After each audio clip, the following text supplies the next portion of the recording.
Next आपका है biasing. ठीक है, कल एक्सप्लेन कर दिया था कि बाइसिंग क्या होता है।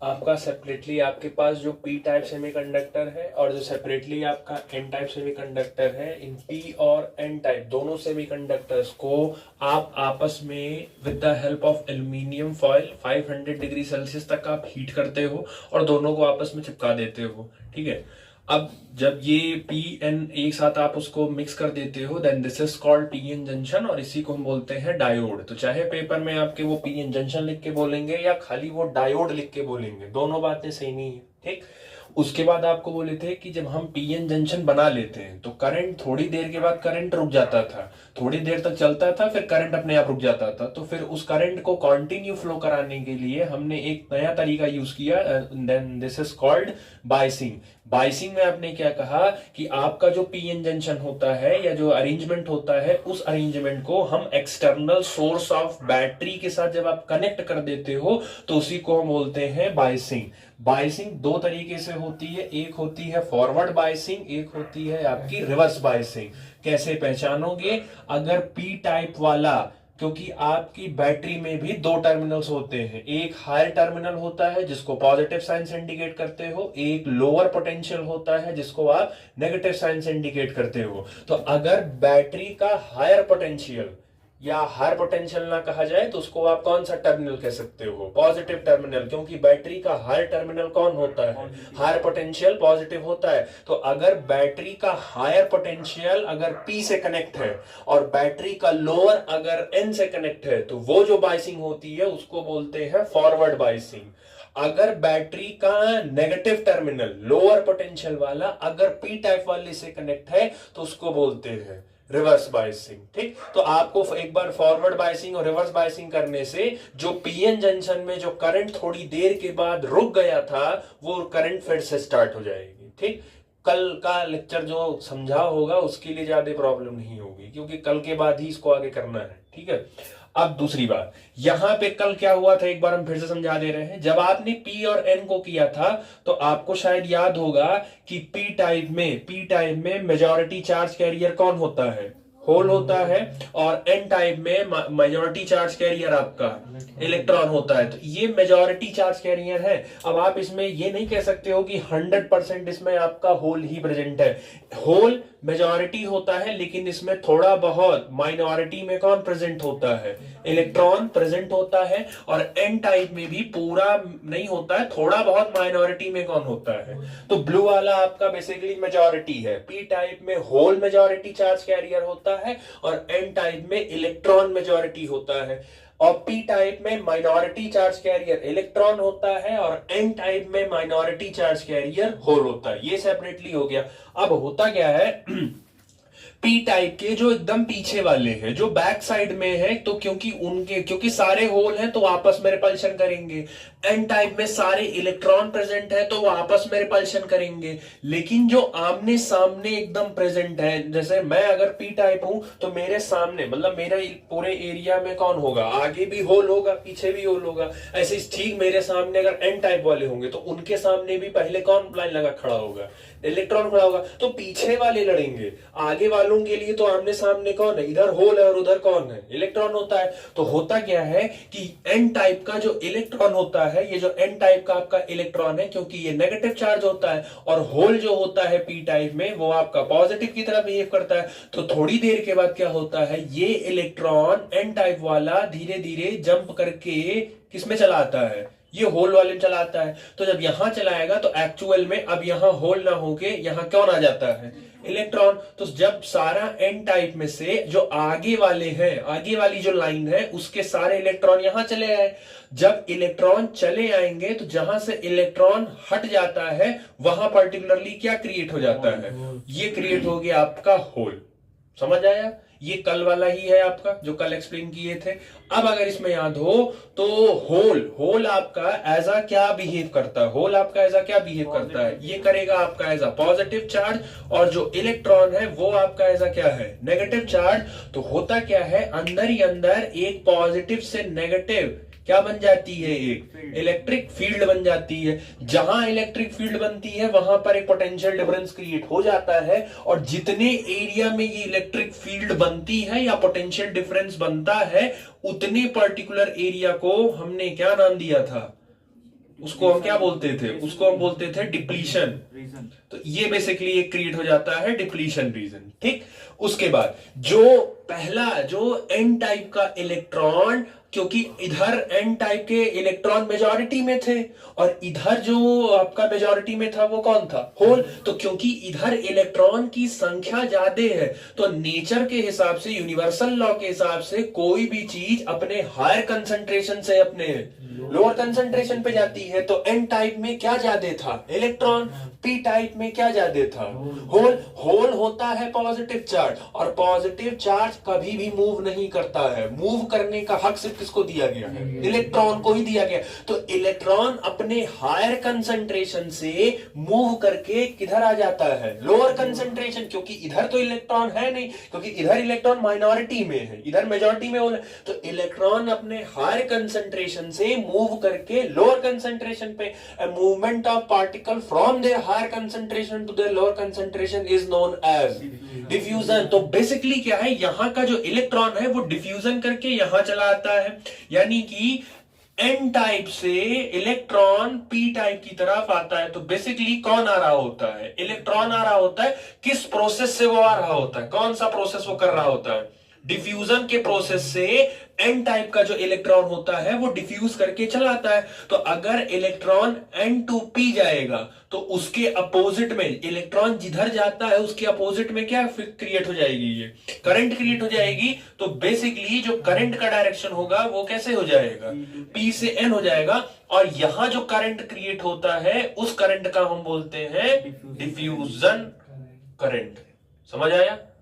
तो डिफ्यूजन करंट का डायरेक्शन किसी भी सेमीकंडक्टर में पी टाइप से एन टाइप, यही सब पूछा जाएगा पेपर में। वो फिर आपको या तो एट रैंडम आप याद करके बैठिए, नहीं तो फिर पूरा चार्ट इतना आपके पास वहां टाइम नहीं होगा। The direction of diffuse current in the semiconductor is N2P, P to N, firstly N2P and then after P to N, none of the above. वो ऐसे करके देंगे। आपको एट रैंडम याद होना चाहिए कि किसी भी सेमीकंडक्टर के अंदर डिफ्यूज्ड करंट का जो डायरेक्शन होता है वो P से N होता है, या डिफ्यूज्ड करंट को लाने वाले इलेक्ट्रॉन के फ्लो का डायरेक्शन N2P होता है।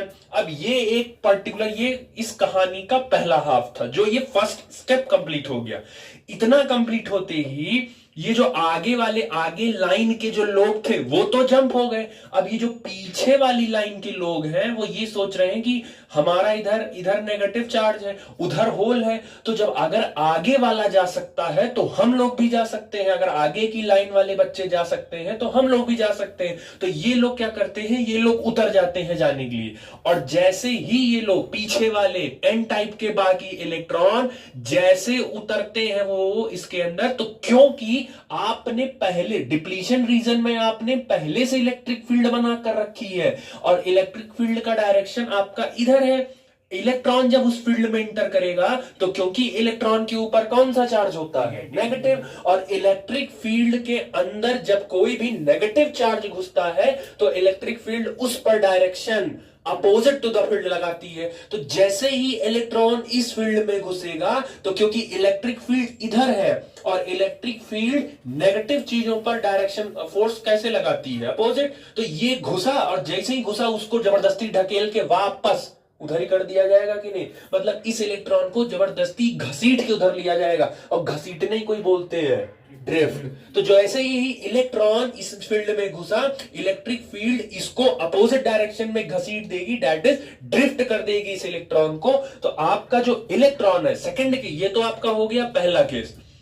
सेकंड केस में क्या होगा, आपका जो इलेक्ट्रॉन है, बेसिकली आपका इलेक्ट्रॉन N से P गया कि P से N गया, P से N गया है। वो गया तो यहां तक तो वो पहुंचा ना, यहां पहुंचने के बाद उसके बाद उसको यहां से ढकेला गया। मतलब N से तो वो निकल चुका है, वो P में यहां इंटर कर चुका था P के, लेकिन क्योंकि यहां जो फील्ड प्रेजेंट थी उस फील्ड ने इसको वापस ढकेल दिया। तो एक्चुअल में इलेक्ट्रॉन कहां से कहां घसीट दिया गया, P से N। वो जैसे उतरा यानी अब वो है P की प्रॉपर्टी हो गई और उसको वापस N की तरफ ढकेल दिया गया। तो जो इलेक्ट्रॉन है, इस बार जो इलेक्ट्रॉन है वो P से N की तरफ चला गया और एज अ रिजल्ट, और वो जो इलेक्ट्रॉन है उस इलेक्ट्रॉन को कैसे भेजा गया, घसीट के भेजा गया, जो कि इस फील्ड ने उसको ड्रिफ्ट करा दिया। और क्योंकि इलेक्ट्रॉन P से N है तो वहां पर फिर से एक करंट फ्लो होगी, डेट इज N2P, और इस यहां पे जो करंट प्रोड्यूस होगी उस करंट का नाम क्या रखा गया, ड्रिफ्ट करंट, उसका नाम रखा गया ड्रिफ्ट करंट। तो ड्रिफ्ट करंट का डायरेक्शन हो गया N2P। ये मतलब इस सेमीकंडक्टर के अंदर दो तरीके की करंट बनी। पहला है आपका डिफ्यूजन P2N, P2N, तो ये बना आपका I डिफ्यूजन, ये पहला बना I डिफ्यूजन, डिफ्यूजन करंट इस डायरेक्शन में। दूसरा बना आपका N2P, N2P मतलब ये इस डायरेक्शन में बना N2P, ये बना आपका I ड्रिफ्ट। ये दिख रहा है ऊपर वाला, दिख रहा है? ठीक है, तो I डिफ्यूजन जो बना वो P2N बना और जो ड्रिफ्ट बना वो N2P बना। अब क्योंकि दोनों करंट का डायरेक्शन क्या है, अपोजिट है, और क्योंकि अपोजिट होने की वजह से भाई किसी एक की वैल्यू ज्यादा होगी, किसी एक की वैल्यू कम होगी। तो अब आप बताओ ड्रिफ्ट की वैल्यू ज्यादा होगी कि डिफ्यूजन की, किसकी वैल्यू ज्यादा होगी, ड्रिफ्ट की कि डिफ्यूजन करंट? क्योंकि एक की कम होगी, एक की ज्यादा होगी, तो जिसकी ज्यादा होगी वो धीरे धीरे धीरे धीरे धीरे क्या होने लगेगा, क्योंकि दूसरे का डायरेक्शन उसके क्या है, तो जिसकी वैल्यू बड़ी होती है और अगर उसको अपोज करने वाला है तो धीरे धीरे धीरे धीरे उसकी वैल्यू वो क्या करता जाएगा, उसको डाउन करता जाएगा। तो ड्रिफ्ट करंट की वैल्यू ज्यादा होगी कि डिफ्यूजन करंट की ज्यादा होगी?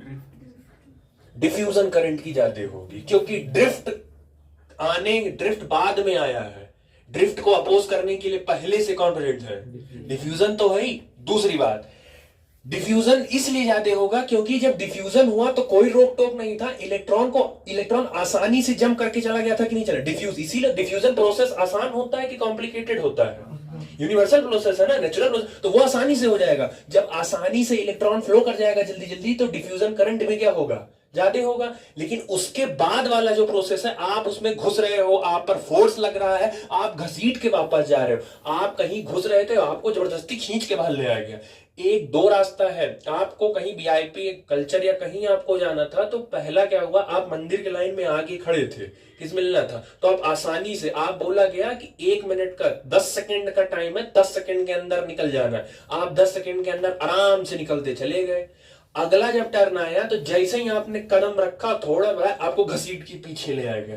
ज्यादा एनर्जी आपको किस में लगानी पड़ रही है, सेकंड वाले में। तो जब सेकंड टाइम वाला इलेक्ट्रॉन इसमें घुसा तो इसको जबरदस्ती घसीट के पीछे गया, तो जब जबरदस्ती इसको घसीट के वापस पीछे, तो क्या इलेक्ट्रॉन का फ्लो यहां आसान होगा, इलेक्ट्रॉन ज्यादा फ्लो कर पाएंगे यहां, तो इलेक्ट्रॉन जब फ्लो ही नहीं कर पाएंगे तो यहां का करंट क्या होगा, तो ये कम होगा। तो ये ध्यान रखिएगा, बुक में उतना नहीं क्लियर किया है, बट पूछना होगा तो वो आपसे पूछ लेंगे कि जो डिफ्यूजन करंट होता है, जो आई डिफ्यूजन होता है, वो थोड़ा सा ज्यादा होता है किससे, ड्रिफ्ट करंट से थोड़ा सा वो ज्यादा होता है। ठीक, अब क्योंकि सर्टेन इंटरवल ऑफ टाइम, जैसे ही कुछ टाइम बीतता है वैसे वैसे डिफ्यूजन करंट की वैल्यू धीरे धीरे धीरे क्या होती है, घटती जाती है, और ड्रिफ्ट करंट की वैल्यू उस हिसाब से क्या होती है, बढ़ती है। At the centre interval of time, कुछ देर के बाद डिफ्यूजन करंट और ड्रिफ्ट करंट दोनों की वैल्यू क्या हो जाती है, इक्वल हो जाती है। दोनों का पूरा जो सम करते हो तो नलीफाई कर देता है वैल्यू, और टोटल करंट सेमीकंडक्टर में क्या हो जाता है, 0। तो थोड़ी देर के बाद जो इस सर्किट का टोटल करंट था, आई टोटल, और टोटल करंट किसकी वजह से था, एक तो डिफ्यूजन करंट की वजह से था, और प्लस और किसकी वजह से था, ड्रिफ्ट करंट की वजह से था। थोड़ी देर के बाद इन दोनों की जो वैल्यू होती है वो कितनी हो जाती थी, ये हो जाएगी। तो सर्किट के अंदर फ्लो होने वाला जो टोटल करंट था वो बेसिकली क्या हो गया आपका, ये 0 हो गया। यही सेम प्रॉब्लम गैल्वेनिक सेल में आई थी, अगर याद होगा, टॉपिक याद किए होगे तो सेम प्रॉब्लम यही आई थी। गैल्वेनिक सेल जब आपने बनाया था, कुछ देर के बाद करंट फ्लो हुआ था, कुछ देर के बाद करंट वहां भी रुक गया था, तो फिर उसको क्रैक करने के लिए आपने बाहर से अलग से सॉल्ट ब्रिज का यूज किया था, और उस सॉल्ट ब्रिज ने उस कंडक्शन को फिर से मेंटेन किया था। सेम अब आपको कुछ अलग से इसमें भी करना पड़ेगा ताकि ये जो करंट जीरो हुआ है इसकी वैल्यू, इसका फ्लो बनता रहे। तो इसी के बाद आप इसी करंट को जीरो से फिर वापस लाने के लिए आप टेक्निक यूज करते हो, डेट इज कॉल्ड बाइसिंग। अब आपको क्या करना है, बाइसिंग करना है ताकि ये जो करंट की value, total current in a circuit zero हुआ है, वो क्या हो जाए, बढ़ जाए। जो करंट जीरो हुआ है वो धीरे से क्या हो जाए, बढ़ जाए। तो अब आपको करना है बाइसिंग। बाइसिंग क्या होता है, पी और एन टाइप को जब आप एक्सटर्नल सोर्स ऑफ बैटरी से कनेक्ट कर देते हो, एक्सटर्नल सोर्स ऑफ बैटरी से, उसी को बोलते हैं बाइसिंग। बैटरी के पास दो टर्मिनल होता है, एक पॉजिटिव टर्मिनल होता है, एक नेगेटिव टर्मिनल होता है।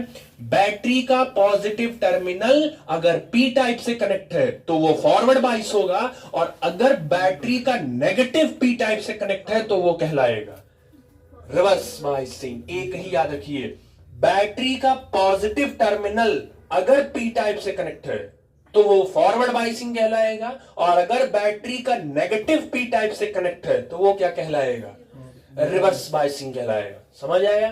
करंट फ्लो करने की इजाजत सिर्फ फॉरवर्ड बाइसिंग में होती है, रिवर्स बाइसिंग में कोई करंट फ्लो नहीं करता, और अगर करता भी है तो बहुत कम करता है। मतलब आप कह सकते हो रिवर्स बाइसिंग में जो करंट फ्लो होता है वो माइक्रो एम्पियर में फ्लो होता है, और फॉरवर्ड बाइसिंग में जो करंट फ्लो होता है वो मिली एम्पियर में फ्लो होता है। तो मिली बड़ा होता है किससे, मिली होता है 10 टू द पावर माइनस मिली कितना होता है, 10 टू द पावर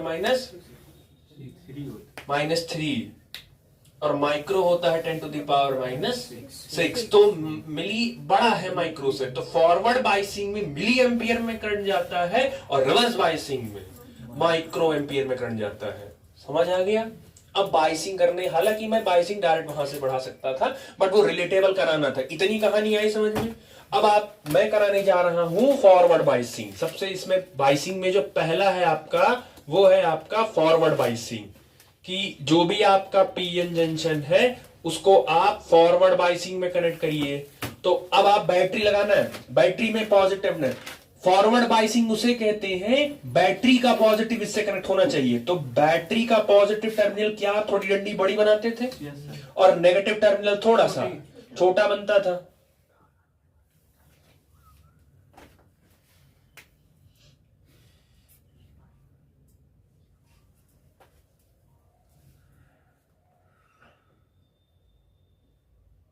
ये बन गया। तो ये बैटरी का पॉजिटिव टर्मिनल, ये बैटरी का नेगेटिव टर्मिनल। तो बैटरी का पॉजिटिव टर्मिनल पी टाइप से कनेक्ट है, और बैटरी का नेगेटिव टर्मिनल एन टाइप से कनेक्ट है। अगर ऐसा अरेंजमेंट है कहीं तो आप उस बाइसिंग को क्या कहोगे, ये तो फिगर में है। इन केस फिगर नहीं आएगा तो कल चेकिंग बताए थे बाइसिंग कैसे चेक की जाती है। Difference potential of P minus potential of N, कल याद है, वीपी माइनस वीएन। अगर इसकी वैल्यू 1 से बड़ी आ गई तो वो फॉरवर्ड बाइसिंग होगा, और अगर इसकी वैल्यू 1 से कम आ गई, नेगेटिव चली गई, तो वो रिवर्स होगा। कल समझा दिए थे इसको, ठीक है। चेकिंग ऑफ बाइसिंग आप कैसे निकालोगे, कल वाले लेक्चर में एक्सप्लेन किए थे। ये समझ में आ गया? फॉरवर्ड बाइसिंग हो गया, समझ में आ गया। अब एक्चुअल फॉरवर्ड बाइसिंग में करंट कैसे आता है, क्या रीजन होता है, इसमें कुछ लिखना होना है, कुछ फोटो लेनी हो तो ले लो, करना हो। चलो नेक्स्ट है आपका फॉरवर्ड बाइसिंग। फॉरवर्ड बाइसिंग में क्या है, बहुत ज्यादा बड़ा नहीं है, फिगर यही सेम रहेगा। आपने बैटरी लगा दिया, आपने बैटरी का पॉजिटिव टर्मिनल पी टाइप से कनेक्ट कर दिया, बैटरी का नेगेटिव टर्मिनल एन टाइप से कनेक्ट कर दिया। तो ये कंडीशन आपने पहले, अब ध्यान से सुनना क्योंकि आधी कहानी यहीं पे है। बैटरी का पॉजिटिव आपका कनेक्ट है पी टाइप से, और इस तरफ मेजॉरिटी चार्ज कैरियर कौन है, hole can be act as positive charge, और इसके अंदर जो माइनॉरिटी है वो कौन है, तो इसके अंदर इस पी टाइप सेमीकंडक्टर के अंदर इलेक्ट्रॉन पहले से भी बॉन्डेड स्टेट में भी तो प्रेजेंट होंगे, सारे तो खुले होंगे नहीं भाई, सेमीकंडक्टर है ना, तो इलेक्ट्रॉन तो बॉन्डेड स्टेट में होंगे, लेकिन जो बॉन्डेड स्टेट में है वो उतने ज्यादा नहीं है जितने होल्स ज्यादा हो गए। तो इसी एक तो इसमें इलेक्ट्रॉन जो खुलता दौड़ रहे हैं वो कम है। दो तरीके के इलेक्ट्रॉन है इसमें, ये ध्यान रखिएगा।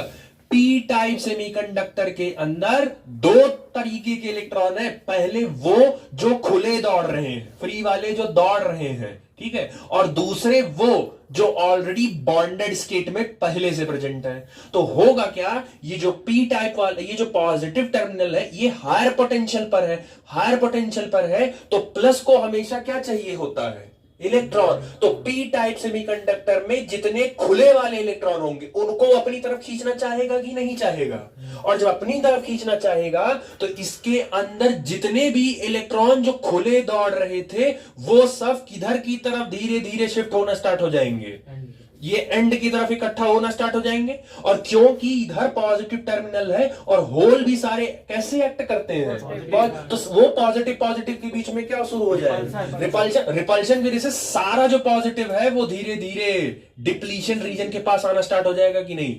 तो सारे जो होल है रिपल्शन की वजह से सारे होल किधर आना स्टार्ट हो जाएंगे, डिप्लीशन की तरफ। और जो इसके अंदर माइनॉरिटी चार्ज कैरियर है वो सबके सब किधर आना स्टार्ट हो जाएंगे, टर्मिनल की तरफ बेसिकली। ठीक है, कुछ होल इधर रहेंगे, अगर ऐसा नहीं है कि सारा, बट वो है कि बस एक तरफ की थोड़ी सी शिफ्टिंग हो जाएगी, मतलब एक डेंसिटी के बेसिस पर सारे होल इधर एक तरफ हो जाएंगे और ये इधर हो जाएंगे। समझ आया इधर की कहानी। अब जरा उधर आओ, इधर नेगेटिव है, नेगेटिव को क्या चाहिए, इसको चाहिए पॉजिटिव। तो इसके एन टाइप में जो माइनॉरिटी होल्स थे, अब वो होल्स किधर शिफ्ट होने लगेंगे, धीरे धीरे होल्स किधर शिफ्ट होने लगेगा, ये एंड की तरफ, सारे के सारे होल्स एंड की तरफ आना स्टार्ट हो जाएंगे, जो भी इसमें प्रेजेंट होंगे माइनॉरिटी में।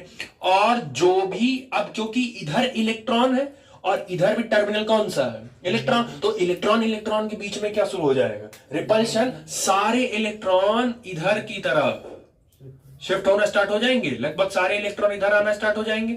समझ आ रहा है कि नहीं आ रहा है, मतलब इधर वाले जो इलेक्ट्रॉन है वो सब इलेक्ट्रॉन को धक्का देंगे तो इधर शिफ्ट होंगे, और इधर का पॉजिटिव धक्का मारेगा तो सारा होल इधर सेपरेट होगा। इसका मतलब इधर से होल दबा रहा है और इधर से इलेक्ट्रॉन, तो जब दोनों तरफ से इसको दबेगा तो डिप्लीशन रीजन धीरे धीरे धीरे क्या होता जाएगा। तो फॉरवर्ड बाइसिंग में डिप्लीशन रीजन धीरे धीरे धीरे क्या होता जाएगा, कम। इतना समझ आया कि नहीं आया, कि फॉरवर्ड बाइसिंग में जो विथ ऑफ डिप्लीशन रीजन होती है वो धीरे धीरे क्या हो जाती है, क्योंकि इधर से इलेक्ट्रॉन दबा रहा है और इधर से, और इसको दबा कौन रहा है, यही एक्सटर्नल बैटरी। अगर ये इसको इधर से ना दबाता, ये इसको उधर से ना दबाता, तो फिर आप डिप्लीशन रीजन कम नहीं होता। फर्स्ट हाफ समझ में आया, डिप्लीशन रीजन। अब ये बताओ, जब ये डिप्लीशन रीजन छोटा, क्योंकि डिजिटल बोर्ड है नहीं समझा देते, आप ऐसे इमेजिन करो, ये जो आपका डिप्लीशन रीजन है ये पतला हो गया, डिप्लीशन रीजन कम हो गया। तो जब ये रीजन कम हो गया तो यहां ढेर सारे इलेक्ट्रॉन आ गए कि नहीं आ गया। अब वो इलेक्ट्रॉन जंप करके इधर जाना उनके लिए आसान हो गया कि डिफिकल्ट, आसान नहीं हो गया, क्योंकि ये डिप्लीशन रीजन क्या हो गया। तो अब एक साथ जब दौड़ेंगे तो भाई ये जो छोटा हो गया, तो अगर 20 लोग दौड़े तो अगर 12 भी उसमें वापस चले गए तो 8 तो तब भी चले जाएंगे।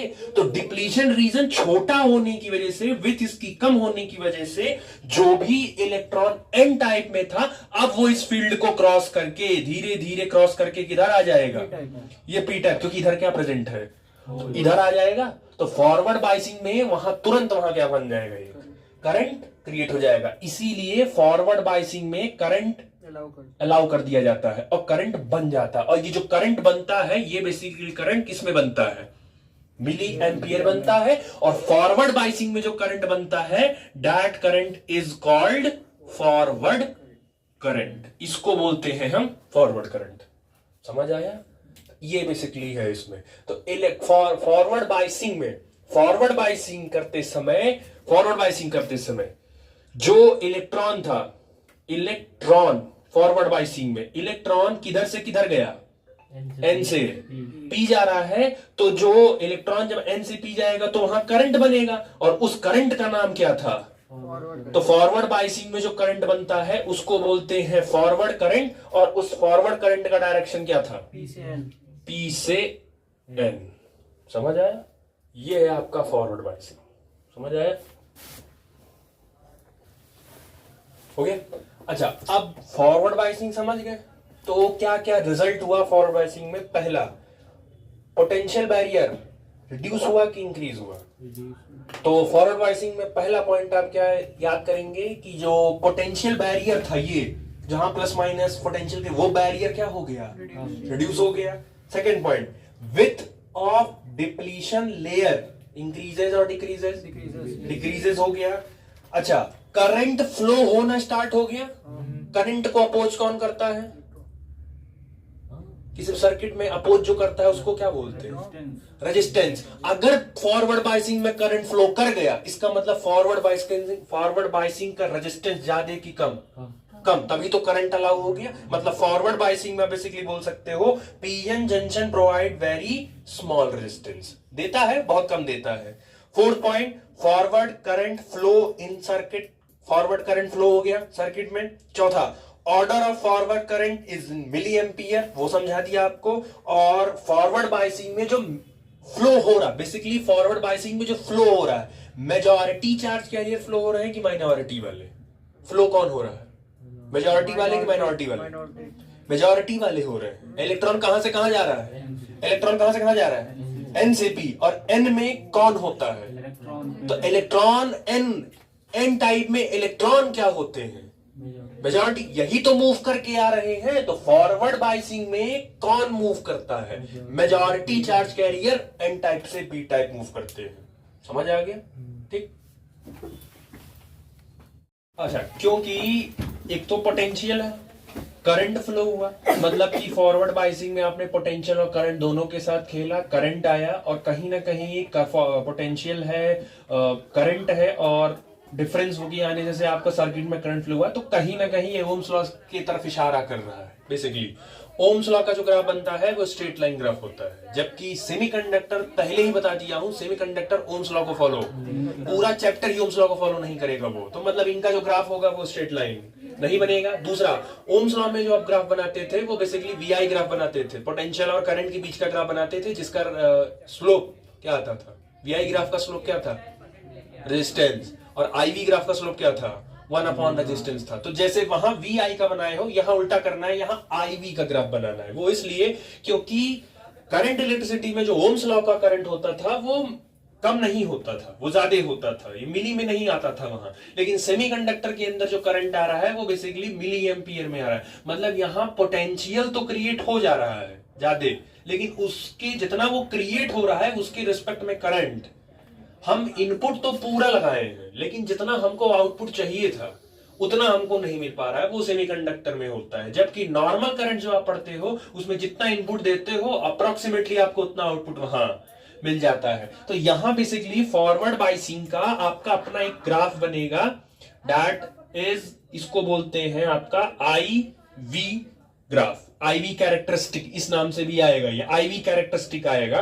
तो यहां हो गया आपका पोटेंशियल एक्स एक्सिस पर, और यहां हो गया आपका करंट। और फॉरवर्ड का बना रहे हो तो फॉरवर्ड में करंट कैसा होता है? मिली एम्पियर का होता है। समझ आया? ठीक। अब ये बताओ, जब करंट तो जीरो हो गया था, याद करो, तो डिफ्यूजन और ड्रिफ्ट का करंट क्या हो गया था? जीरो हो गया था। जीरो होने के बाद आपने इसको फॉरवर्ड बाइसिंग किया। जब आपने फॉरवर्ड बाइसिंग किया तो क्या फॉरवर्ड बाइसिंग करते तुरंत करंट फ्लो हुआ था? तुरंत करंट फ्लो हुआ था कि कुछ देर में फ्लो होगा? कुछ देर में होगा ना, क्योंकि पहले बाइसिंग अरेंज करोगे, बाइसिंग लगाओगे तो कुछ देर में ये अरेंजमेंट टाइम लेगा कि नहीं लेगा, क्योंकि इसके अंदर सब यूनिफॉर्मली डिस्ट्रीब्यूटेड थे। बाइसिंग करने के बाद सारे होल एक तरफ आएंगे, सारे इलेक्ट्रॉन एक तरफ आएंगे, तो थोड़ा सा टाइम टेकन प्रोसेस है कि नहीं है? तो स्टार्टिंग के टाइम पे जब आप पोटेंशियल बाइसिंग करते हो तो थोड़ी देर तक, अब क्योंकि बनेगा उस पे, लेकिन क्योंकि कलर वो करना है इसलिए दिखा दे रहे हैं, थोड़ी देर तक जो करंट होगा वो तो जीरो ही रहेगा। थोड़ी देर तक करंट, क्योंकि पोटेंशियल नहीं बन पाएगा ना, थोड़ी देर टाइम लेगा, थोड़ी देर तक पोटेंशियल।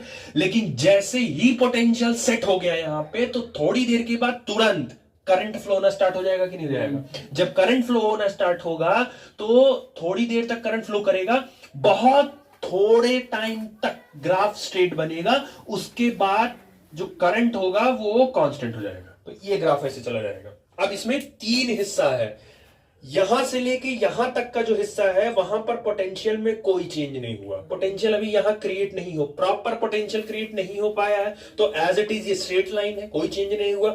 जैसे ही कुछ टाइम बीता, कुछ टाइम बीतने के बाद हल्का सा करंट फ्लो होना, और जब पोटेंशियल बढ़ता है तो करंट फ्लो होता है ओम्स लॉ के अकॉर्डिंग। तो थोड़ी देर तक जो लाइन है वो क्या मिलेगी आपको? स्ट्रेट। लेकिन क्योंकि सेमीकंडक्टर ओम्स लॉ को फॉलो नहीं करता और ओम्स लॉ का ग्राफ कैसा जाता है? स्ट्रेट। तो वो थोड़ी देर तक तो स्ट्रेट जाएगा, लेकिन उसके बाद ग्राफ हाइपरबोला टाइप हो जाएगा, वो सीधे बन जाएगा। समझ आया? तो ग्राफ में 3 हिस्सा है, पहला जहां पोटेंशियल 0 था, दूसरा हिस्सा जहां थोड़ी देर के लिए उसने ओम्स लॉ फॉलो किया, उसके बाद ग्राफ आपका हाइपरबोला टाइप हो जाएगा। समझ में आया?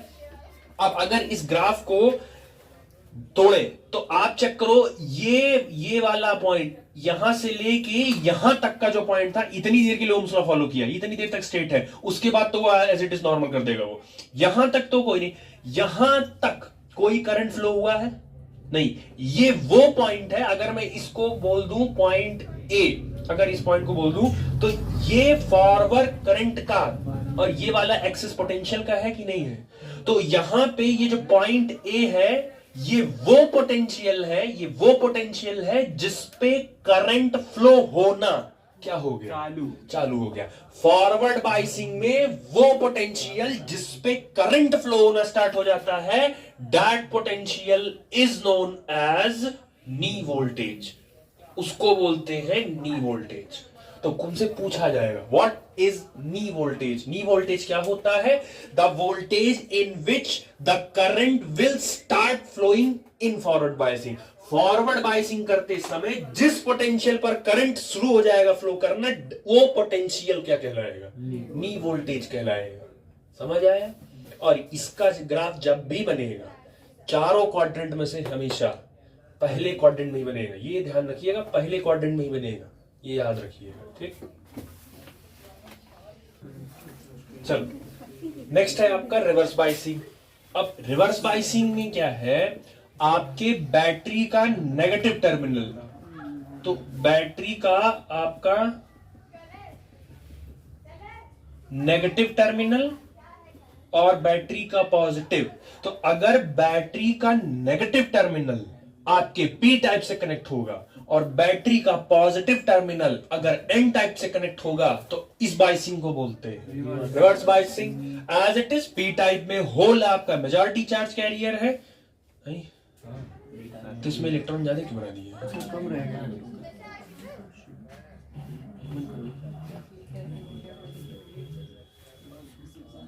तो इसमें होल ज्यादा रहेंगे आपके,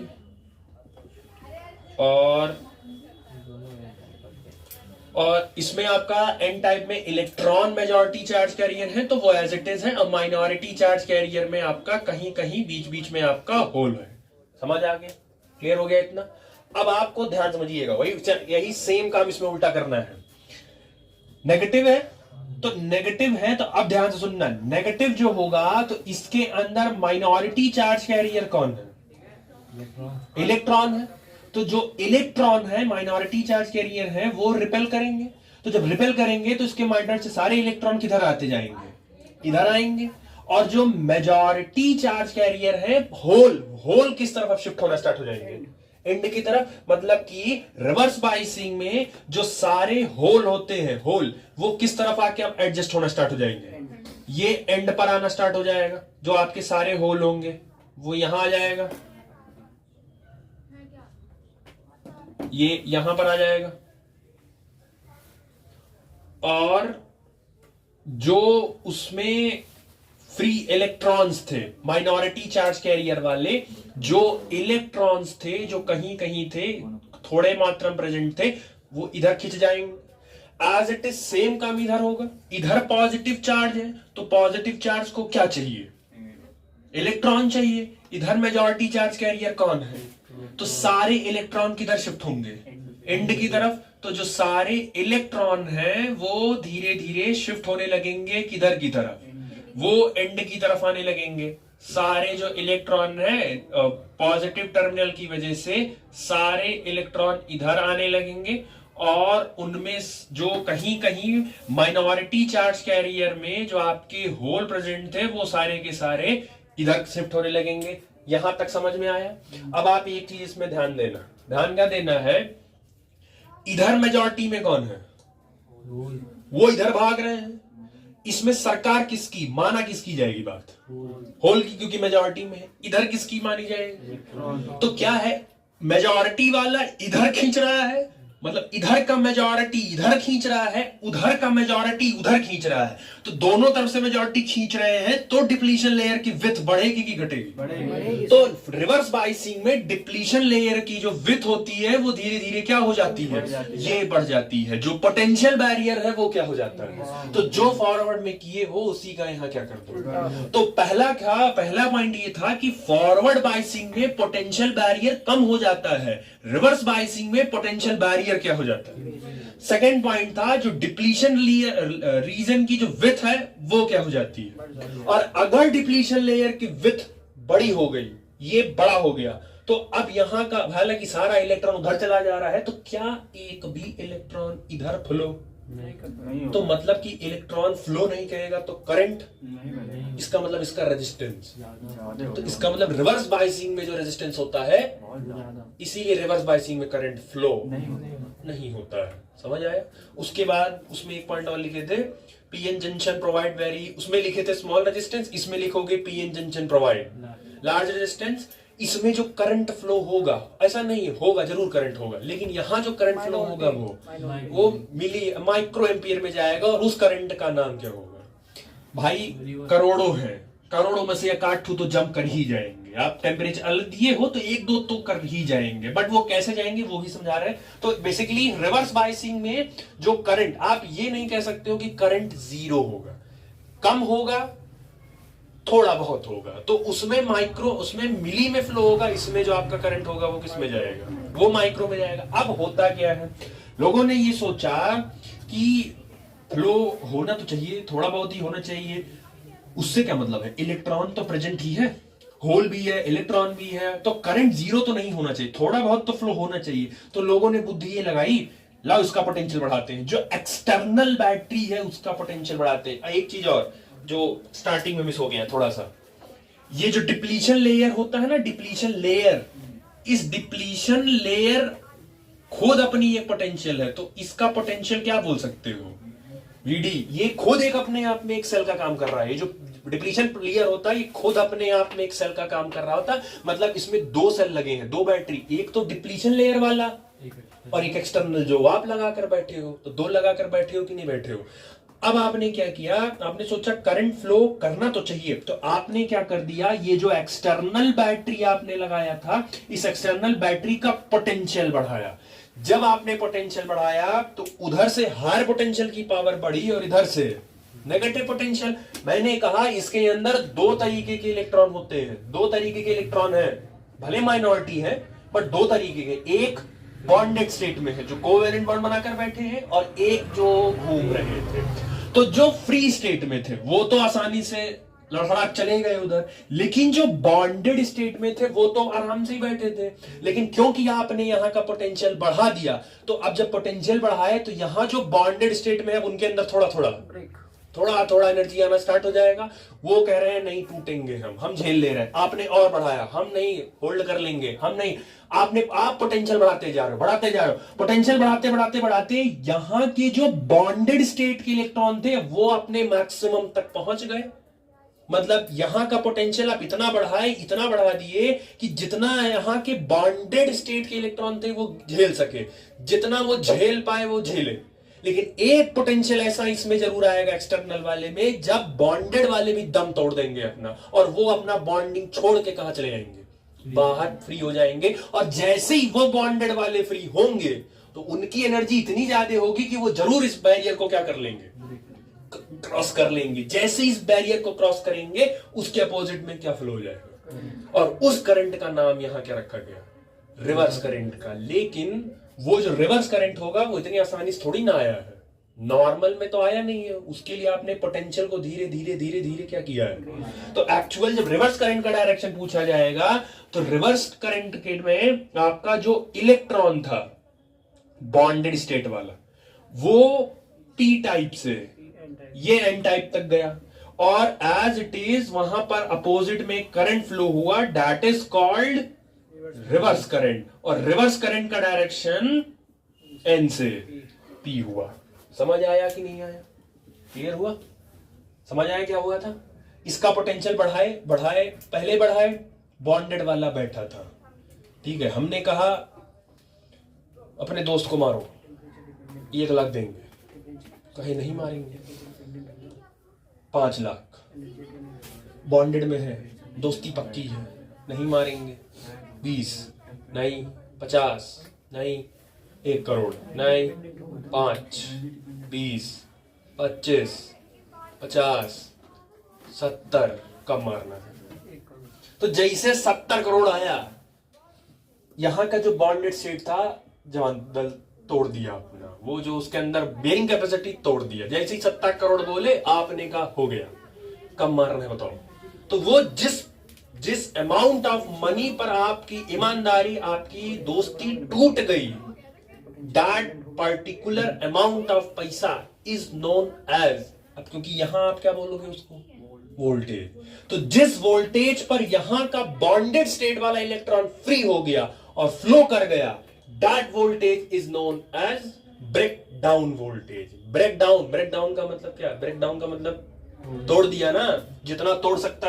एक ऐसा एक्सटर्नल पोटेंशियल आया जहां पर यहां के इलेक्ट्रॉन को उसने तोड़ दिया कि अब उससे ज्यादा नहीं कर पाओगे हम। 70 मतलब वो 70 करोड़ रुपया आपके लिए कौन सा वोल्टेज हो गया? Breakdown. तुमने वहां पे जाके अपना दम तोड़ दिया, हाँ, अपना ईमान खो दिया अपना। तो वो जिस पोटेंशियल पर यहां का बॉन्डेड स्टेट का इलेक्ट्रॉन फ्री फ्लो कर गया तुरंत, that potential is known as breakdown voltage. समझ में आया? तो कुछ मैच कर रहा है फॉरवर्ड से? अगर समरी निकालो, फॉरवर्ड से मैच कर रहा है। फॉरवर्ड में भी ये अपना वोल्टेज है, that is called knee voltage. Reverse के पास भी अपना ही वोल्टेज है, that is called breakdown voltage. समझ में आया? ठीक, एज इट इज। जैसे आपने वहां IV फॉरवर्ड का अपना एक ग्राफ बनाया, I वर्सेस B का, वैसे ही रिवर्स का भी अपना एक ग्राफ बनेगा। आप हमको पहले ये बताओ, आपने इस बैटरी का कौन सा पोटेंशियल बढ़ाया था, नेगेटिव के पॉजिटिव? नेगेटिव पोटेंशियल बढ़ाया था। तो एक्सिस का इधर वाला पोटेंशियल कैसा होगा?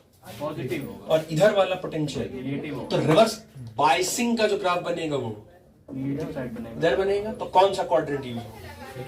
थर्ड। ये क्वाड्रेंट यूज होगा क्योंकि इसका जो करंट है वो किस में जाएगा? माइक्रो में। तो नीचे वाला जो करंट यहाँ थर्ड क्वाड्रेंट में जाएगा नीचे, वो माइक्रो एम्पियर, मतलब वो रिवर्स का देगा। और जो फर्स्ट क्वाड्रेंट में ग्राफ दोगे वो किसका बनेगा? फॉरवर्ड करंट का बनेगा। ठीक, अब जरा इनका चेक करो, इनका ग्राफ। इसमें देखो और ठीक, चलो अब ध्यान से देखो इनका ग्राफ कैसे बनाना है। ये बताओ, जब आपने रिवर्स बाइसिंग की, तो रिवर्स बाइसिंग करने के बाद पोटेंशियल ऑलमोस्ट, बाइसिंग करने के बाद पोटेंशियल 0 ही था। थोड़ा सा टाइम लगेगा। आप पोटेंशियल बढ़ाते गए। अच्छा, बाइसिंग किए तो पहले तो पोटेंशियल कांस्टेंट था। ध्यान सुनना, पहले पोटेंशियल आपका क्या था? कांस्टेंट था। लेकिन थोड़ी देर के बाद पोटेंशियल जैसे ही आपने बढ़ाया, वैसे ही करंट, हल्का सा करंट बढ़ा कि नहीं बढ़ा? रिवर्स करंट बना कि नहीं बना? जैसे ही रिवर्स करंट बना, वो रिवर्स करंट बहुत थोड़ा बनेगा, बहुत ज्यादा नहीं बनेगा। इसीलिए अब क्योंकि ये छोटा दिख नहीं रहा होगा तो इसको हम बड़ा कर दे रहे हैं, लेकिन ये बनेगा छोटा ही। ठीक है, आपको देखने के लिए ये हिस्सा मैं बड़ा कर रहा हूं, लेकिन ये बनेगा बहुत छोटा ही। ठीक है, और रिवर्स करंट बहुत छोटा बनेगा, छोटा सा ही बनेगा रिवर्स करंट। उसके बाद सर्किट में करंट कांस्टेंट हो जाएगी, वैसे चली जाएगी। तो बहुत थोड़ी देर के लिए ही आपका वो करंट उसमें बढ़ेगी। जो रिवर्स करंट बनता है, पहले तो करंट पोटेंशियल आपने नेगेटिव किया। देखो, पोटेंशियल बढ़ाए, मतलब पोटेंशियल बढ़ाए किस में बढ़ाए? नेगेटिव में बढ़ाए ना। तो नेगेटिव में बढ़ाए, नहीं फ्लो हुआ, बढ़ाए नहीं फ्लो हुआ, बढ़ाए नहीं फ्लो हुआ, बढ़ाए नहीं फ्लो हुआ, बढ़ाते नेगेटिव का एक ऐसा पोटेंशियल आया, ये वाला, मान लो ये पोटेंशियल नेगेटिव में एक ऐसा पोटेंशियल आया जहां पर थोड़ा सा करंट क्या हो गया? फ्लो हो गया। तो करंट जैसे फ्लो किया तो उसका ग्राफ नीचे जाएगा कि नहीं? क्योंकि नीचे कौन सी एक्सिस है? करंट की। तो थोड़ा सा नीचे करंट गया कि नहीं गया? और ये करंट ज्यादा नहीं फ्लो होगा, थोड़ा फ्लो होगा, उसके बाद फिर वो करंट क्या हो जाएगा? कांस्टेंट हो जाएगा। तो जिस पोटेंशियल पर ये करंट फ्लो होना स्टार्ट हो गया, रिवर्स करंट फ्लो होना स्टार्ट हो गया, that potential is known as breakdown voltage. उसको बोलते हैं ब्रेकडाउन वोल्टेज। जिस पोटेंशियल पर करंट फ्लो होना, तो दो पोटेंशियल हो गया आपके पास, एक हो गया आपके पास नी वोल्टेज और दूसरा हो गया आपके पास ब्रेकडाउन। तो जिस पोटेंशियल पर, जिस negative potential, maximum negative potential पर जब रिवर्स करंट फ्लो हो जाता है पीएन जंक्शन में, तो उस समय पोटेंशियल को क्या बोलते हैं, ब्रेकडाउन। और नी वोल्टेज क्या होता था, maximum potential in forward biasing में जब आपका करंट फ्लो होना स्टार्ट हो जाता था, वहां उसको क्या बोलते थे, नी वोल्टेज। समझ आया दोनों का? चलो, जो पीछे ग्राफ बनवाए थे वो भी सही है, आप वैसे भी बना सकते हो, उसकी अंडरस्टैंडिंग थोड़ी सही होती है, बट ये जो ग्राफ वो दे रहे हैं शेप, वो किताब वाले समझा रहे हैं, उनका थोड़ा सा समझाने थोड़ा अलग है।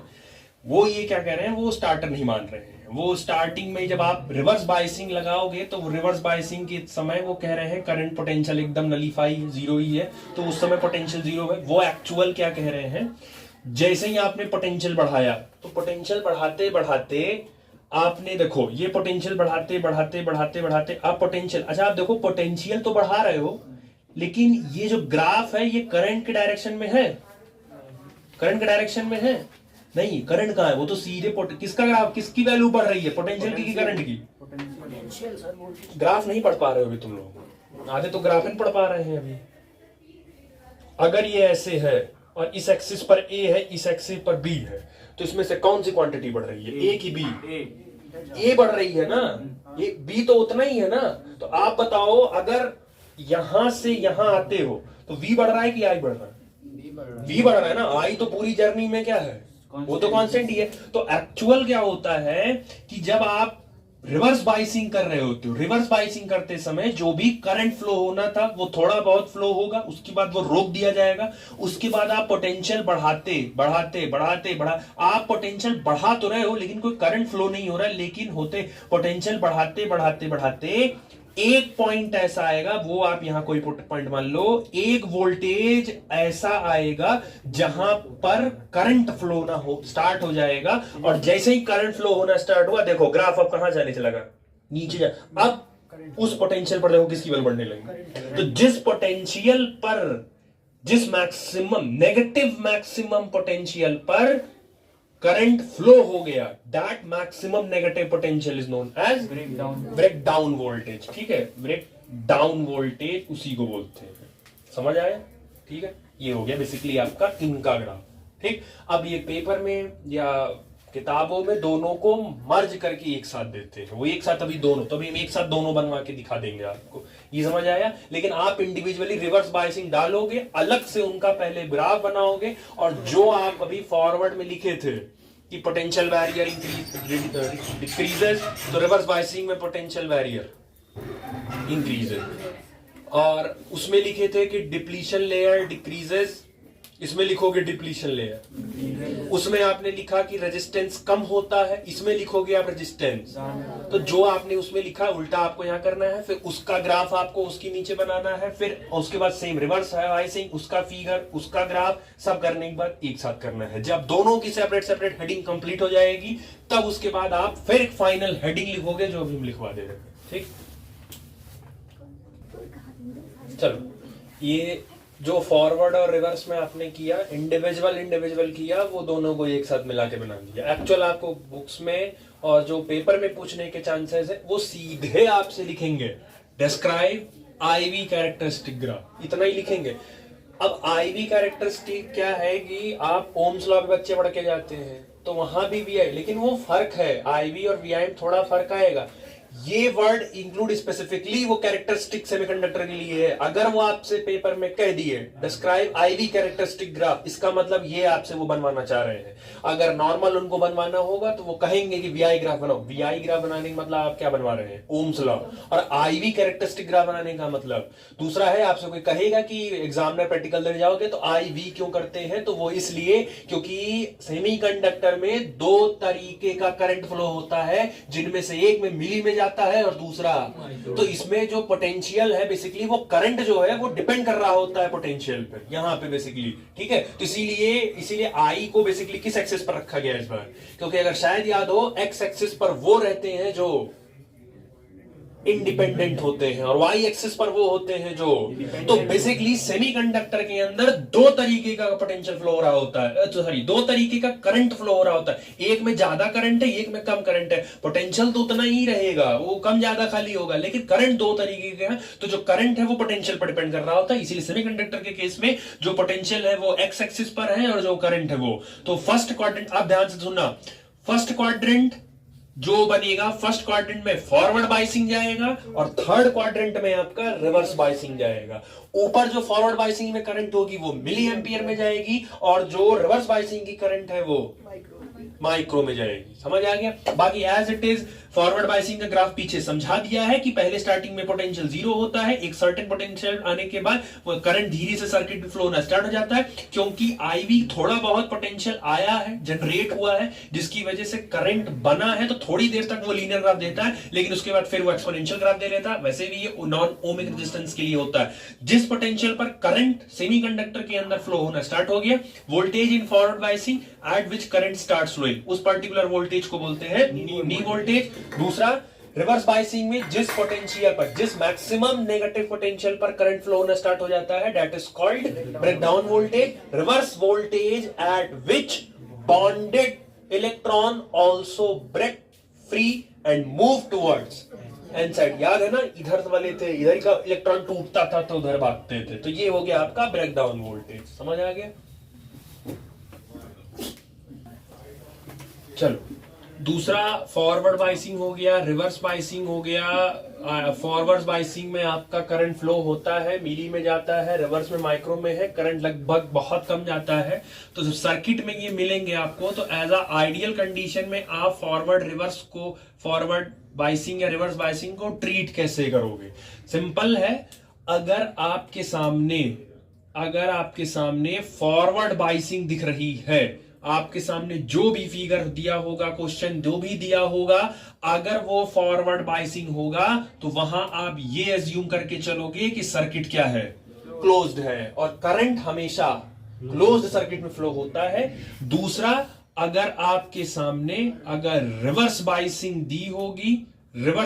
दी होगी तो आप वहां ये मान के चलेंगे कि जो सर्किट है वो आपका क्या है, ये आपका ओपन सर्किट है। ठीक, क्लोज्ड सर्किट होगा तो क्लोज्ड सर्किट के लिए बेसिकली आप ऐसे, फॉरवर्ड बाइसिंग के लिए आप ऐसे सिंबल बना सकते हो, और अगर ओपन सर्किट होगा तो उसके लिए आप जान रहे हो ये ऐसे बनेगा, सर्किट ओपन हो गया तो करंट इसमें, यानी ओपन सर्किट है। और अगर ओपन सर्किट हो गया, सर्किट अगर ओपन हो गया तो ओपन सर्किट में कोई भी करंट, तो नो करंट फ्लोज।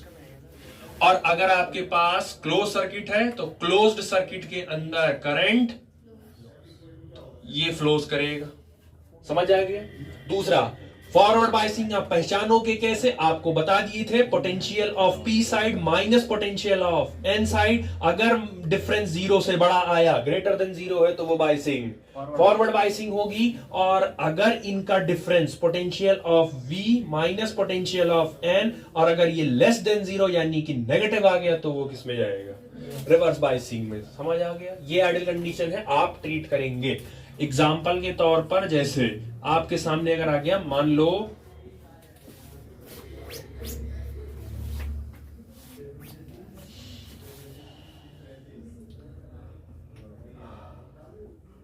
ये आपके सामने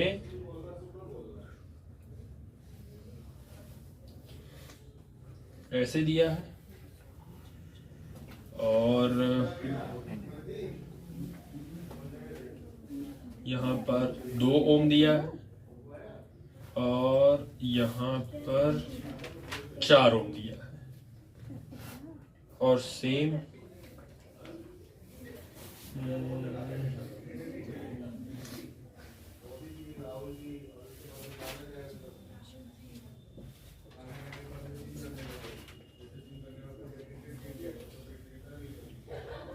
ऐसे, और यहां पे 8 ओम दिया है। ये बैटरी का नेगेटिव हो गया, ये बैटरी का पॉजिटिव हो गया, और ये उस एक्सटर्नल बैटरी का 32 वोल्ट हो गया। आपसे पूछ रहा है इस सर्किट में टोटल करंट बताओ कितना फ्लो होगा। सबसे पहला काम, पहले आप चेक करिए दोनों की बाइसिंग चेक करिए, पहले बाइसिंग क्या होगी। बैटरी का नेगेटिव है तो ये जब जाओगे तो जरा चेक करो ये क्या होता था, और पी पी, और ये क्या होता था एन। तो बैटरी का नेगेटिव इसके पी साइड से कनेक्ट है, कौन सी बाइसिंग होगी, रिवर्स तो ये वाला जो हो गया ये तो पूरा का पूरा किस में चला गया, रिवर्स बाइसिंग में चला गया। अब जरा इनका चेक करो, ये नेगेटिव है, ये भी इसका, ये एन टाइप हो गया और ये, तो बैटरी का पॉजिटिव जरा चेक करो किससे कनेक्ट है, फॉरवर्ड बाइस। तो मतलब ऊपर वाला किस में हो गया, फॉरवर्ड बाइस। क्लियर हो गया कि नीचे वाला रिवर्स हो गया, क्योंकि बैटरी का नेगेटिव इसके पी से कनेक्ट था तो ये रिवर्स बाइसिंग सर्किट हो गई, और बैटरी का पॉजिटिव देखो इसके पॉजिटिव से कनेक्ट है तो ये फॉरवर्ड बाइसिंग। अगर ये रिवर्स बाइसिंग है तो रिवर्स बाइसिंग में करंट नहीं फ्लो होगा। तो अब आप क्या कर सकते हो, ध्यान सुनना, ये हटा के, ये सिंबल हटा के आप इसकी जगह इसको हटा के आप सर्किट ओपन कर दो, तो ये ऐसे हो गया, और इसको हटा के आप यहां सर्किट, तो इसको ऐसे करके ऐसे कर दो, समझ आया।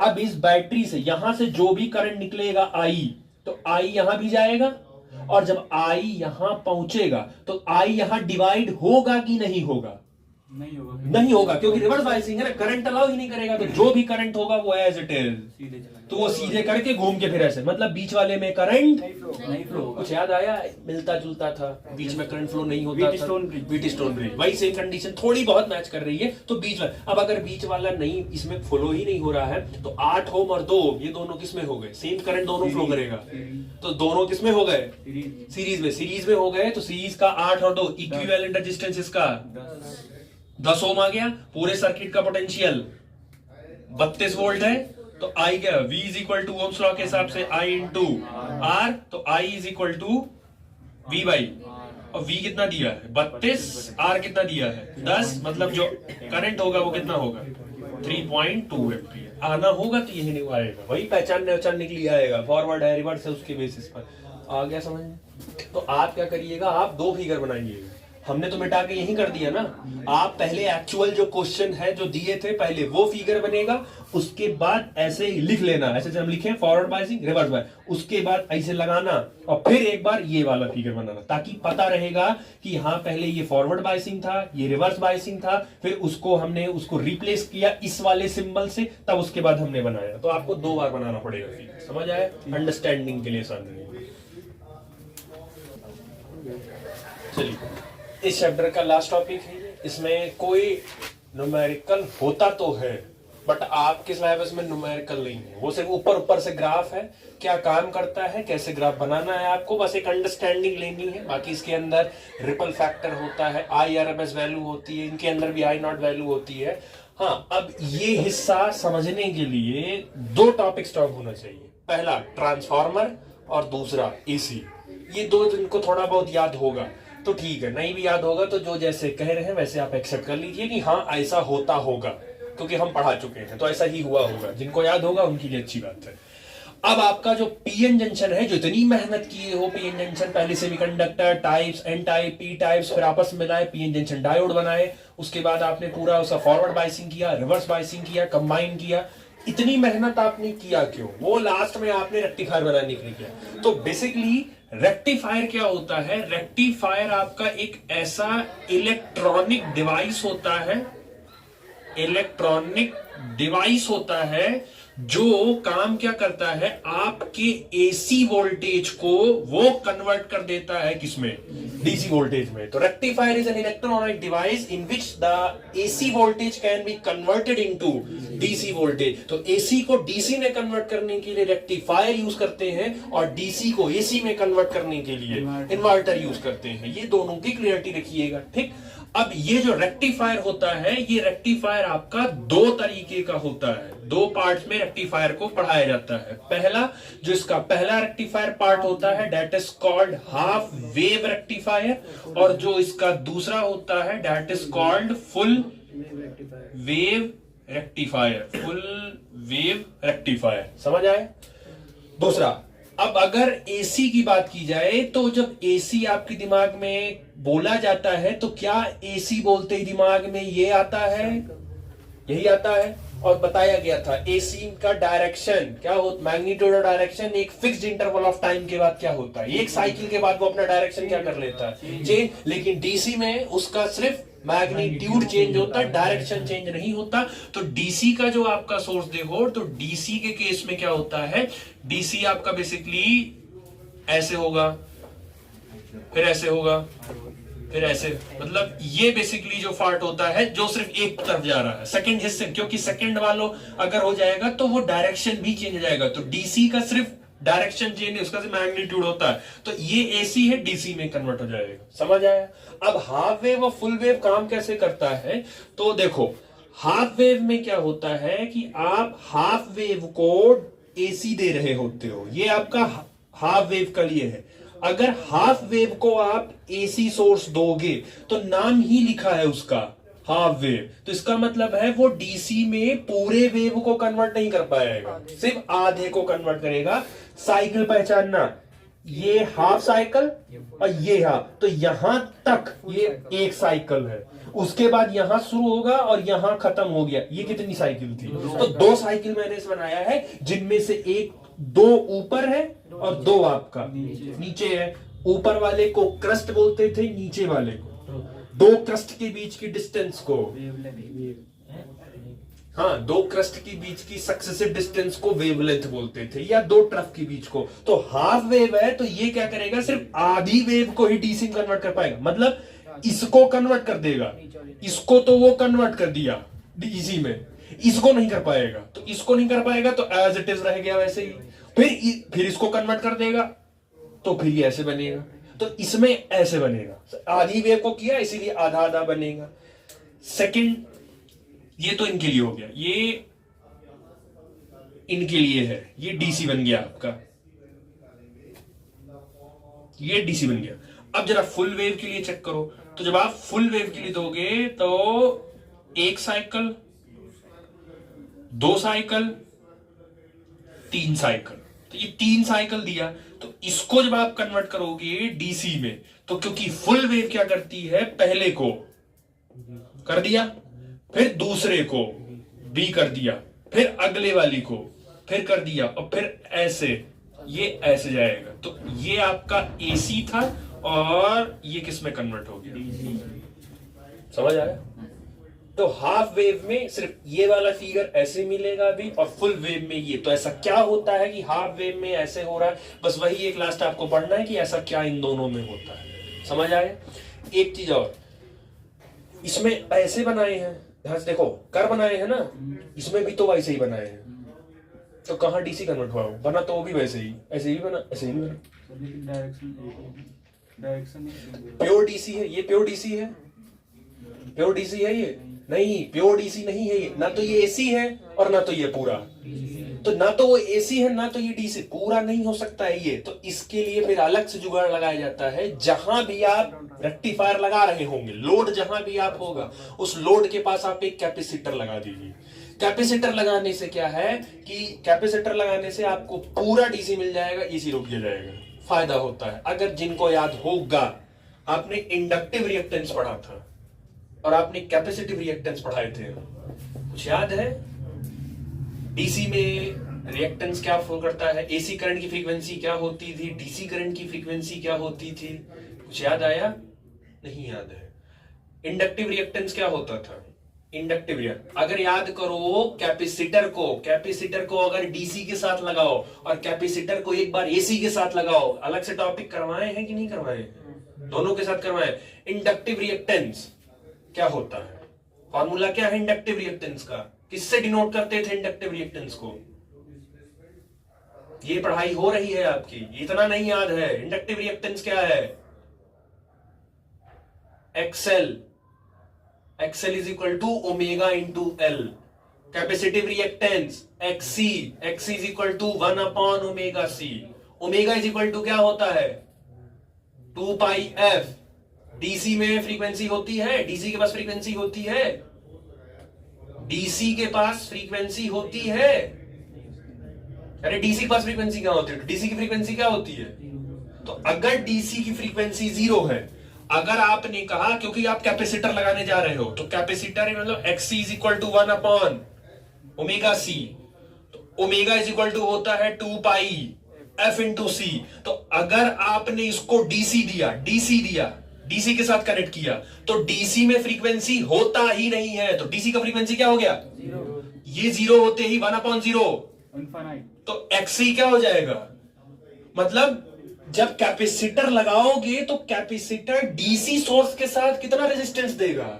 इनफाइनाइट देगा, तो अपने अंदर से पास ही नहीं होने देगा। तो जो अपने अंदर से पास नहीं होने देगा तो उसको बाहर बाहर ही निकाल नहीं देगा, तो आपको पूरा प्योर डीसी मिल जाएगा कि नहीं मिल जाएगा।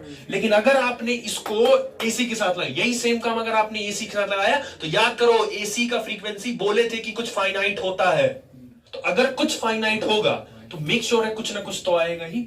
और अगर ये वैल्यू कम हुई, अगर ये कम हुई, बेसिकली जो भी फाइनाइट होगा डिवाइड करोगे तो वैल्यू छोटी हो जाएगी, छोटी होगी तो एक्सी की फ्रीक्वेंसी, एक्सी का अपोजिशन फ्रीक्वेंसी एसी के साथ, रेजिस्टेंस एसी के साथ क्या होता है? रेजिस्टेंस एसी के साथ ज्यादा होगा कि कम? कम। और डीसी के साथ रेजिस्टेंस ज्यादा है, तो डीसी अंदर नहीं फ्लो करने देगा। जैसे अगर हम कैपेसिटिव रिएक्टेंस हैं, तो मैं डीसी, अगर मेरे अंदर से अगर डीसी होगा तो डीसी की फ्रीक्वेंसी क्या होती है? तो अगर फ्रीक्वेंसी 0 है तो यहां 0 रखोगे, 1/0 क्या हो जाएगा? इनफाइनाइट। तो कैपेसिटिव रिएक्टेंस डीसी के लिए क्या हो गया? मेरे अंदर से डीसी पास हम करने ही नहीं देंगे। तो अगर हम डीसी अंदर से डीसी नहीं पास करेंगे तो हम डीसी को बाहर से ही निकाल देंगे। लेकिन अच्छा, उस डीसी के अंदर, इस डीसी के अंदर एसी और डीसी अभी भी मिक्स्ड है कि नहीं मिक्स्ड है? तो इसके अंदर जो डीसी होगा वो तो जा नहीं पाएगा, लेकिन इसके अंदर जो एसी होगा उसको तो परमिशन मिल जाएगी। तो इसी के अंदर अभी भी दोनों के 50% एसी है इसके अंदर और 50%। तो जब डीसी करोगे तो वो तो कैपेसिटर को पार कर नहीं पाएगा, तो बाहर, लेकिन एसी वाला उसके अंदर से पास। तो प्योर जो आपको हाथ मिलेगा वो एकदम प्योर डीसी होगा कि नहीं होगा? तो ये अब वही है ना, इसीलिए वहां चिल्ला पढ़ाए थे। याद नहीं है तो बात की बात है। चलो देखो, half wave as a rectifier use कैसे करना है। स्ट्रक्चर ढांचा समझो पहले इसका। एज इट इज ये आपका म्यूचुअल इंडक्टेंस वाला है। ट्रांसफार्मर में जैसे आप करते थे, ये वाला जो कॉइल होता था आपका, इस वाले कॉइल को, इस कॉइल को क्या नाम दिए थे? Primary coil. और इस वाले कॉइल को आपने क्या नाम दिया था? Secondary coil. तो ये जो बेसिकली है, ये कहीं ना कहीं आपका ट्रांसफार्मर की तरह काम कर रहा है। ट्रांसफार्मर दो तरीके का होता था, स्टेप अप ट्रांसफार्मर और स्टेप डाउन ट्रांसफार्मर। अगर आपसे एग्जामिनर ने कहा स्टेप डाउन ट्रांसफार्मर कैसे बनाओगे, क्या बोलोगे उसको? कैसे बनाओगे स्टेप डाउन? अगर एग्जामिनर प्रैक्टिकल वाइवा लेते टाइम उसने कह दिया कि स्टेप डाउन बनाओ, कैसे बनाओगे आप स्टेप डाउन? क्या करोगे? क्या कंडीशन है स्टेप डाउन बनाने की? एसी वोल्टेज क्यों डिक्रीज करना बनाना है? ट्रांसफार्मर का काम नहीं। स्टेप डाउन कैसे बनाओगे? क्या कंडीशन थी सबसे पहली कंडीशन? सेकेंडरी कॉइल का टर्निंग ज्यादा की कम? स्टेप डाउन करना है। सेकेंडरी का कम रहेगा।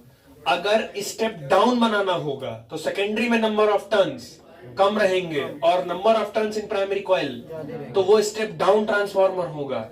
अगर सेकेंडरी में नंबर ऑफ टर्न्स ज्यादा हो गए और प्राइमरी में नंबर ऑफ टर्न्स कम हो गए तो वो स्टेप। इसका मतलब ईएमएफ जो इंड्यूस हो रहा है उस ट्रांसफार्मर में और जो नंबर ऑफ टर्न्स है वो डायरेक्टली प्रोपोर्शनल है, इनवर्सली प्रोपोर्शनल है।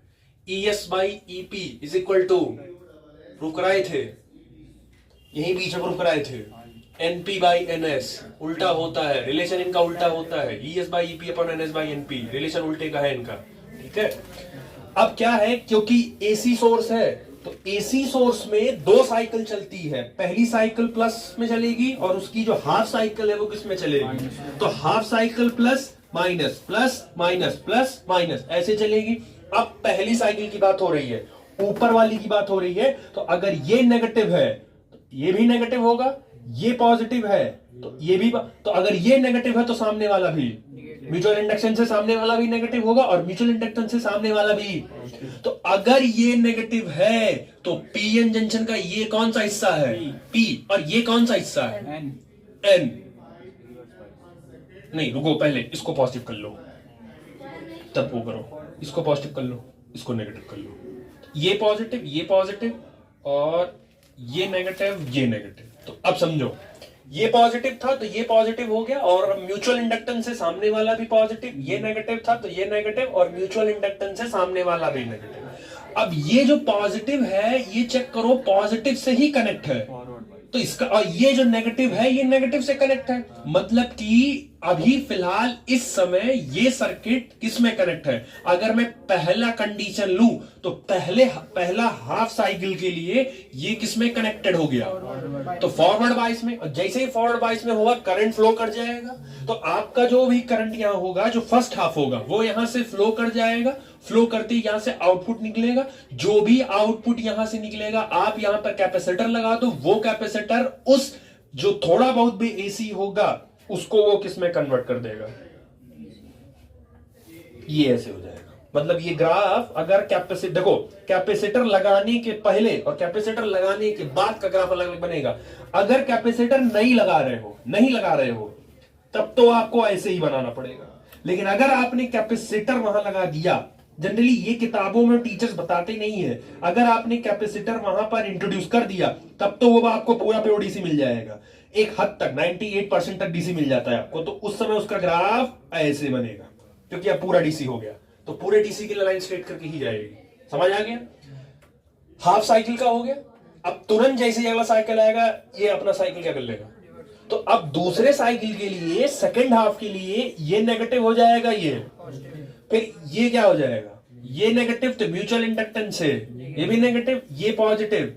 अब ये नेगेटिव हो गया तो ये किससे कनेक्ट हो गया, पॉजिटिव से। तो अब सेकंड हाफ साइकिल के लिए ये किस में चला गया, ये चला गया रिवर्स बायसिंग में, और इस वाले के लिए वो चला गया रिवर्स बायसिंग। और रिवर्स बायसिंग में कोई करंट फ्लो तो जब होएगा नहीं तो इसको रोक देगा, वो छोड़ देगा इसको एज इट इज, तो ये एज इट इज छूट जाएगा ऐसे ही, उसको कुछ चेंज नहीं करेगा वो।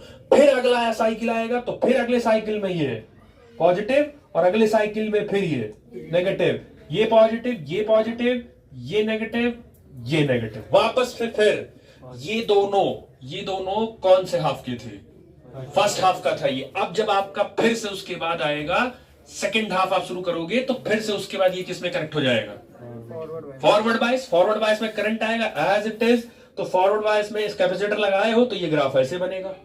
उसके बाद फिर अगले साइकिल में इनके लिए तो बन गया, फिर इनके लिए पूरी साइकिल किस में चली जाएगी, रिवर्स बाइस। ये चला गया रिवर्स बायसिंग, और ये आपका कौन सा हो गया, ये सेकंड हाफ। रिवर्स बायसिंग जाते ही ये फिर छोड़ देगा इसको, ऐसे ही सेम ऐसे बनता चला जाएगा कि नहीं चल जाएगा। तो ये एसी को उसने किस में कन्वर्ट कर दिया, प्योर डीसी में। जब आप वहां पे क्या यूज करोगे, कैपेसिटर। और अगर आपने कैपेसिटर यूज नहीं किया होगा तो आपको ग्राफ ऐसे बनाना है, ये ऐसे बनेगा तब।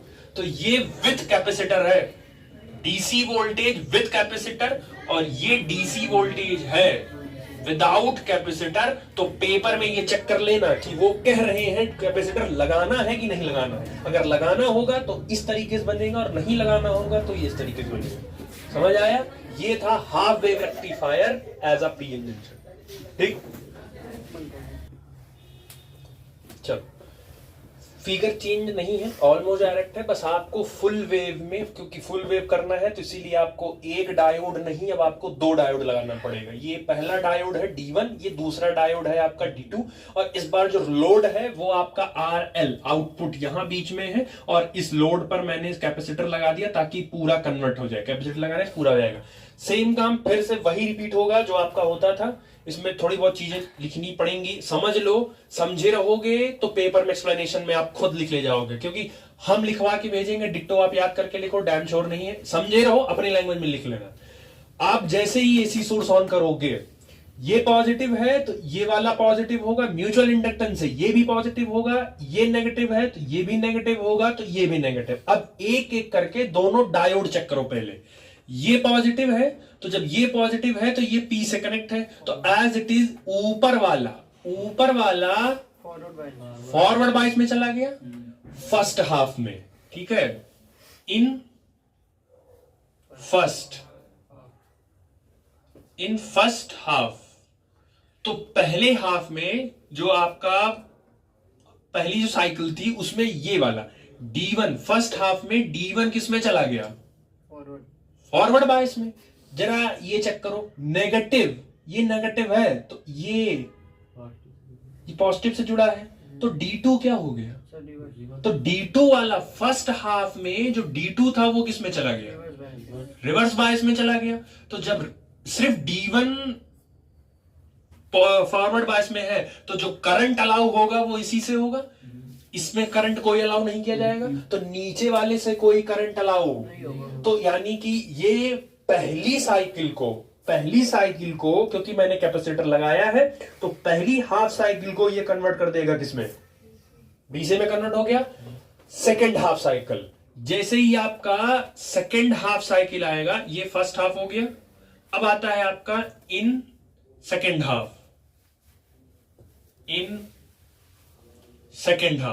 जैसे ही सेकेंड हाफ आएगा, क्योंकि ये अपना फ्रीक्वेंसी ये अपना चेंज कर देगा, ये माइनस हो जाएगा, ये प्लस, ये क्यों माइनस प्लस हो रहा है, आ रहा है ना समझ में, एसी है ना, एसी के बाद अपना डायरेक्शन क्या कर लेता है, तो ये माइनस, ये प्लस, ये माइनस, ये प्लस, ये माइनस, ये प्लस। अब चेक करो फिर से, सेकेंड हाफ में ये माइनस है तो माइनस किससे जुड़ गया, तो सेकेंड हाफ में जो D1 था, D1 वो किस में चला गया, ये रिवर्स बायस में चला गया D1 वाला, और इसका पॉजिटिव ये देखो नीचे P से कनेक्ट है, तो सेकेंड हाफ में D2 किस में चला गया, फॉरवर्ड बायस में, तो D1 से करंट नहीं फ्लो करेगा, सिर्फ किससे फ्लो करेगा, तो जो नीचे वाला था उसको भी तो चेंज कर दिया, समझ में आया। तो D1 ऊपर वाले, मतलब जो D1 है वो जितने AC के ऊपर वाले हैं पॉजिटिव हाफ साइकिल उनको कन्वर्ट करता जाएगा, और जो नीचे वाले हैं उनको कौन कन्वर्ट करता जाएगा, यही सेम फिर एक बार रिपीट होगा।